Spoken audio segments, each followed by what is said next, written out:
confused, everyone. Let's get dangerous. This is so cool. I know. It feels so right. Jake Ciely.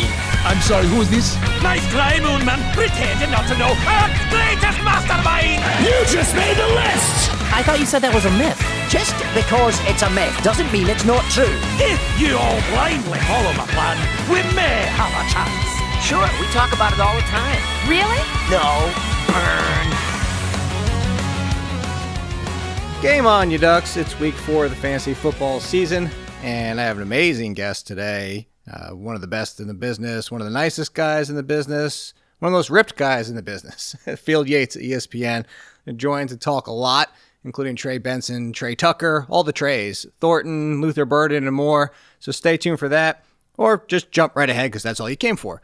But let's talk a few things before we get to Field and some fun in addition to that. But the Commanders' backfield, I know people are frustrated.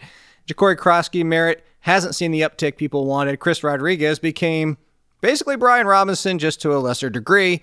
And Jerry McNichols getting the passing game work like Austin Eckler was to a lesser degree. So this is a full-blown committee. I would try to buy low on Croskey-Merritt if you're 3-0, maybe even 2-1 and just sitting strong.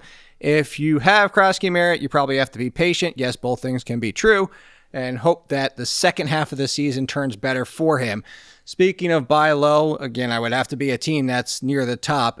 Calvin Ridley, I still believe, 2 tough matchup team-wise to start the season, and then last week a tough cornerback matchup with the Colts.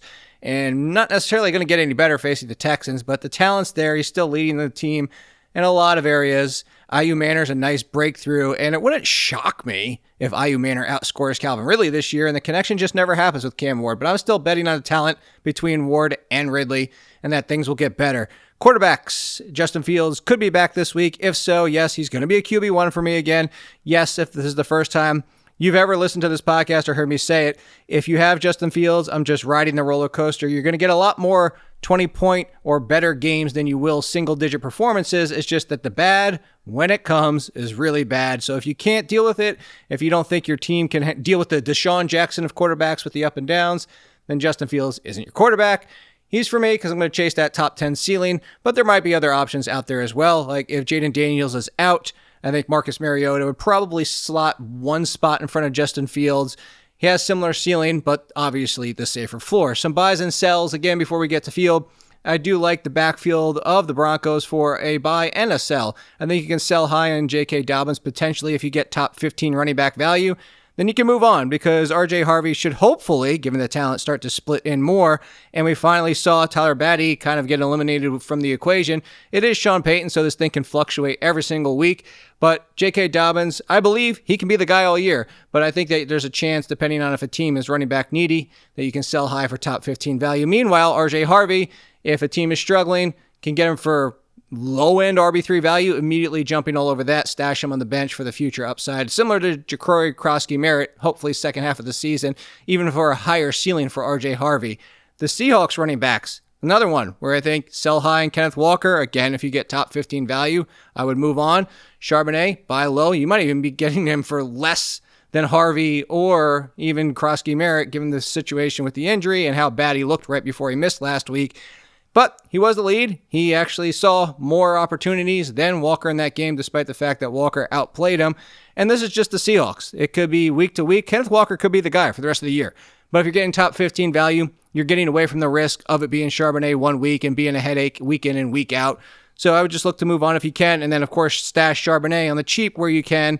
Because if Walker were to get hurt and this situation cleared out the other way, we've seen Charbonnet have RB1 value just last year when there wasn't any Walker.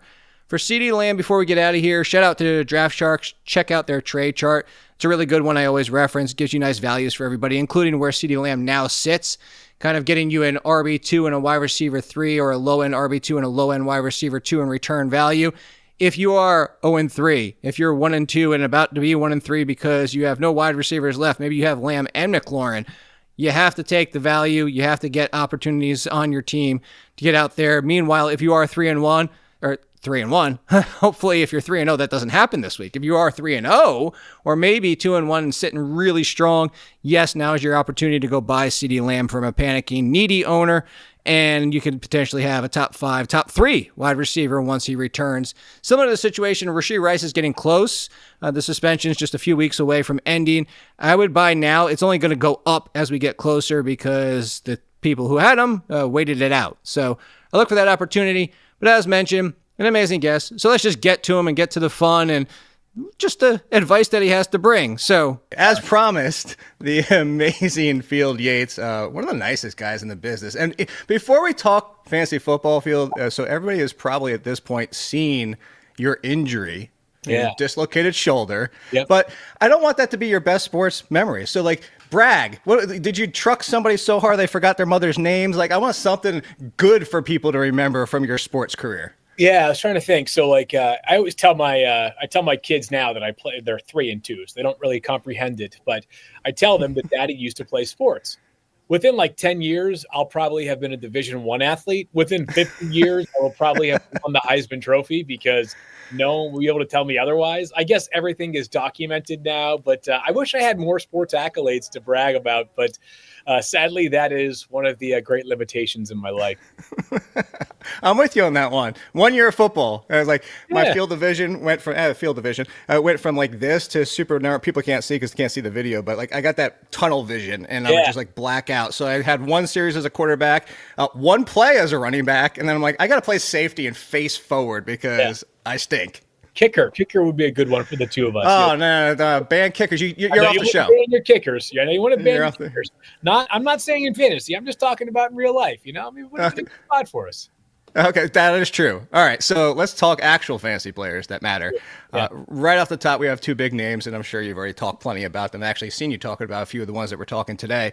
Yeah. But Trey Benson is the big one. And I don't want to present hey, do we start Trey Benson? Because everybody knows that at this point. I want it more as when you have a situation like this, Field, and it's your team or you're giving advice to people, and it is a Trey Benson situation. So right now, we're like all speculating top 15-ish, could be an RB1. Yeah. Are you the type that says, you know what, I'm going to go field offers because if I can get RB1 value, I get the known commodity. But there's the risk that Benson doesn't look as good as he has in a timeshare. There's the risk that Day Mercado is more involved than we think he might be. Or are you just saying, this value wasn't supposed to be on my team. There's pretty much no way you're going to be able to pull him off of mine. Yeah, sometimes the best thing for a prospect or a player is not having a ton of exposure because there's not a lot of evidence that Trey Benson just flat out cannot play in a featured role because he really hasn't ever been a featured back, right? He's only a year and 3 weeks into his NFL career. So there's an argument that if you sell Trey Benson right now and you can recoup a top 15 running back, you're doing so at potentially peak value. I don't think Trey Benson's going to break the mold and be, RB8 the rest of the way this season. But we all know the really good things he has going for him. He is going to be the guy. And even James Conner had Trey Benson there to take away some of his opportunities, which this year they were way more balanced compared to where they were last year. Benson, there is going to be somebody else. This is not going to be like Chase Brown with the Bengals last year, who handled like 100 straight opportunities from running backs. But I don't think that Amari DiMercado is the same threat to Trey Benson as Trey Benson was to James Conner. And Conner was a guy that through 3 weeks we are ranking is somewhere between probably our running back, 13 and 20 at worst. So I probably land more on the side of I think I may have myself a new asset to work with. Let's ride it out a little bit here with Trey Benson. But I'm trying to think of a good example of somebody that is threading the needle. Like somebody who's not obvious. Like here's one. And this may sound radioactive right now, but if I offer you Ashton Genty for your Trey Benson, which would you prefer the rest of the way? I would still take the ceiling of Genty. Okay. Yeah, but it's a thoughtful conversation, I think, if we wanted to do it for 10 minutes, right? I mean, we have some evidence that the Raiders' offensive line is the worst in the NFL, at least for run blocking purposes, and they're hardly involving him in the passing game. That being said, like, who knows? Trey Benson, maybe they only play him 55% of the snaps, and they want to keep him as much more of a part-time guy than a full-time guy. I don't think that's likely, but we don't have evidence that they are going to lean into him for 80% of the snaps.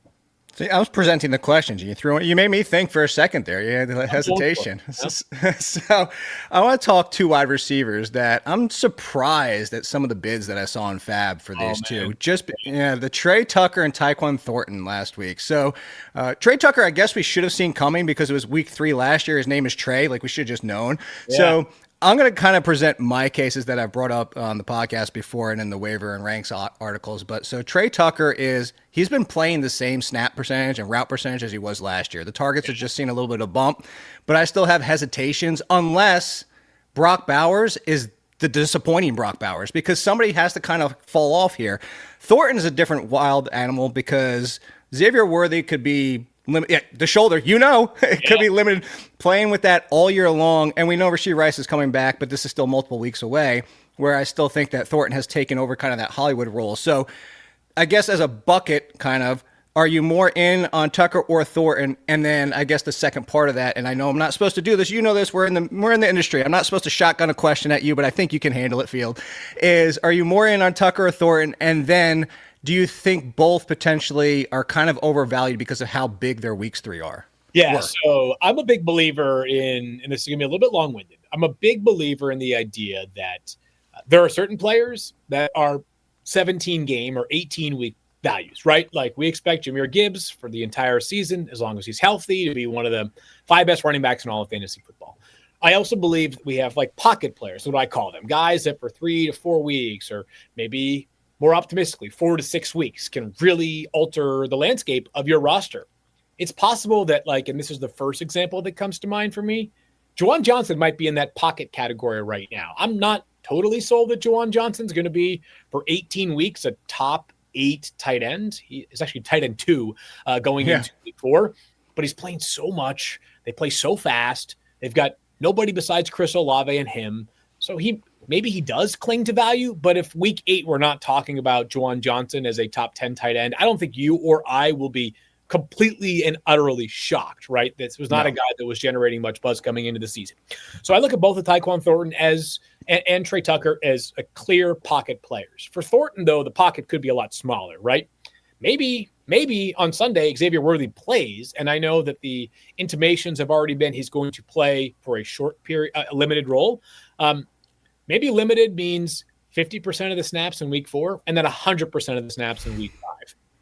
If that's the case, then I don't think that Tyquan Thornton is going to be cracking lineups, maybe 16-team leagues, but definitely not 10 or 12-team leagues. And a lot of it is vertical, right? And vertical shots down the field, while awesome when they pay off, are not nearly as effective, or I should say efficient, as, dump off and let the guy do the work as a PPR receiver. Trey Tucker has me slightly more intrigued, not because I'm convinced he is definitely going to be a thing, but the Raiders, the Brock Bowers thing is real right now. There's just no way that Brock can be this substandard if he's not dealing with a real legitimate knee injury. I know that they're downplaying it and he's still playing. His route participation numbers are in line with where they were last season. Michael Mayer's now dealing with an injury, concussion. So maybe Brock plays even more snaps wise in week 4. And the other thing that I would say about Trey Tucker is that Rashee Rice and Xavier Worthy don't hang over his head. Am I confident that he's going to be even wide receiver 34 when he is currently for the year wide receiver 4? I wouldn't say I'm confident in that, but if you made me choose between the two, I would lean towards Trey Tucker. But then some of the bids were just out of control, right? Yeah, I saw somebody going 30, 40% in one of my leagues, and I'm like, woo, either one of them. I mean, we're kind of – actually, you know what? I'm going to pivot to the next question. I was originally going to ask you a different one, but we'll come back to it. I wrote up, and I was talking about how unlikely it is that Luther Burden continues this. And the reason I brought it up is I went back deep on this one, and I found a lot of examples to go back to basically field on turf wasn't even one of those situations, but wide receivers – all seeing over 1,000 yards. And we go back to the Anquan Bolden year with Steve Breston, but Bolden also missed games that year. Yeah. So to go back even further, all these times of just 900 plus yards often involved a tight end, not even 3 wide receivers. You have to go back to the 1990s Titans to find a team where 3 wide receivers playing essentially a full season all had 1,000 yards. So I'm presenting that all to say, everybody's going crazy for Luther Burden. And we know the talent is there. We know the talent coming out of college, and we know it's the Ben Johnson offense, which is starting to really click with Caleb Williams. And of course, everybody's like, well, this means more Luther Burden because DJ Moore's just been kind of out there. Yeah. Do you side with, hey, let me go stash Burden because I do think he could come for DJ Moore's job, or look at the reality of what we just saw, which was a season high, 30% of the snaps and routes for Luther Burden, and say, you can't all three have value. Like, somebody has to fall to the wayside.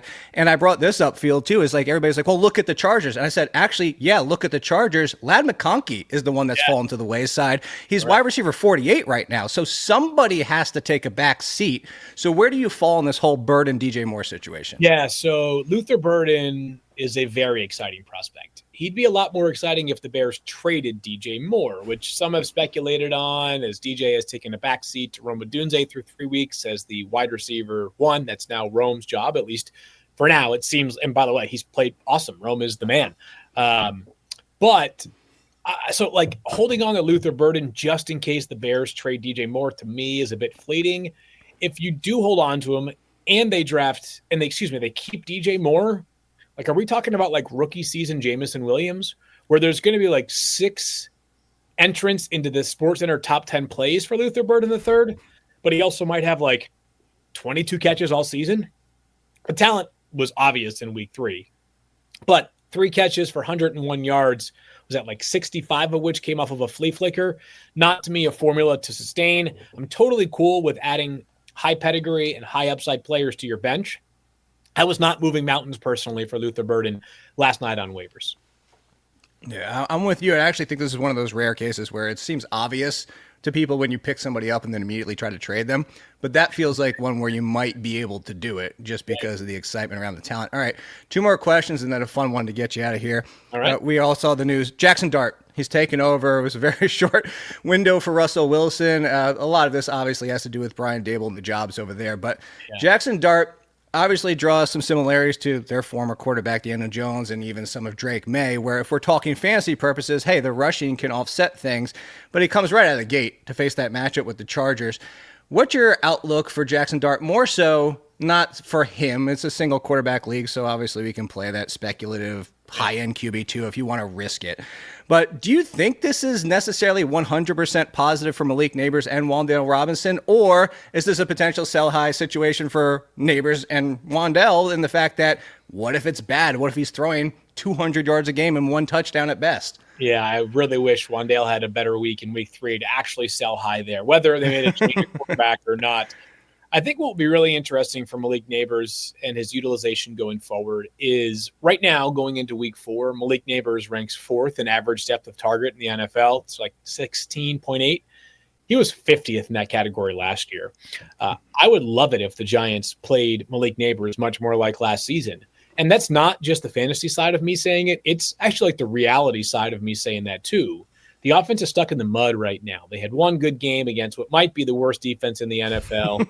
Cowboys or Dolphins are kind of, fighting for that honor right now. So to me, if I'm the Giants, I'm thinking long and hard about finding ways to pepper Malik with the football a little bit more. You got a young quarterback. Like, what's the old sort of adage with young quarterbacks? You do things to make things easy on the quarterback early, right? It's the designed rollout to a running back in the flat or screens or wide receiver screens. So I'm hoping that Malik Nabers' value steadies going forward. Obviously, week 2 was ridiculous. What was he, wide receiver 2 for the week? Which that's possible for Nabers any week. I would be happy if it's like he floats, somewhere in that top, like his bad weeks are more like wide receiver 23 going forward as opposed to wide receiver 1,000 or whatever it was last week. Yeah. So last one before we get it. So this is a strategy one for everybody out there. I often talk about this, and I'm like, hey, you have to agree with me. But like players coming back from suspension and injury, Xavier Worthy, Rashee Rice, maybe head down this path. And the fact that obviously people are excited, but it often presents, I think, a selling opportunity because similar to what we were talking about with Trey Benson, it's always people who have in their mind like best case scenario. And then what if they're not 100%? What if they're eased in? Chris Godwin might be returning this week.